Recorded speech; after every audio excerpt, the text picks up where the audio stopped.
Салам балдар. Бүгүнкү биздин жомок мышык менен чычкандар. Мышыктын карылыгы жетип, чычкан кармап жешке кудурети келбей калды. Бир күнү ойлонуп отуруп чычкандарга барат да: "Кымбаттуу туугандар, мен карыдым, арыдым. Өткөн кеткен күнөөм болсо кечирип койгула. Жаш кезде түшүнбөстүктөр болот экен. Эми татуулашалы, тууган болуп жүрөлү. Бири-бирибизге чоңдук, зордук кылбай тынч жашайлы." Кай бир иштеримди эстеп, өзүм да уялчу болдум. Мындан ары силерге тийбейм. Сопуулукка башып койдум. Эгер ынтымакка келсеңер, күндө 3 мал жанымдан чулап өтүп, алымды сурап тургула. Мен да силерге жардамдашып турайын, деди. Чычкандар мышыктын бул сөзүнө кубанышып, күндө чулап өтүп алым сурап турушту. Мышыктын амалын чычкандар эч бир сезишкен жок. Ал бурчка тынч отуруп алып, чычкандарды чулатып өткөрүп жиберет да эң акыркы чычканды лып басып жеп коет.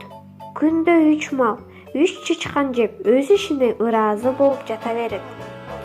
Күндөрдүн биринде чычкандардын мыктысы шылк мурун менен былк мурун чычкандардын көбөйбөй эле азайып баратканын сезип, мышыктан шек санашып, аңдып калышат.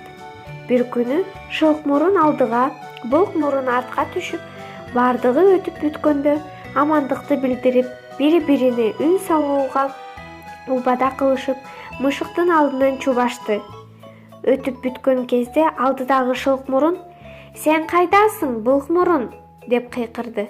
"Мен баратам, түгүлбүз", деген былк мурун жооп берди.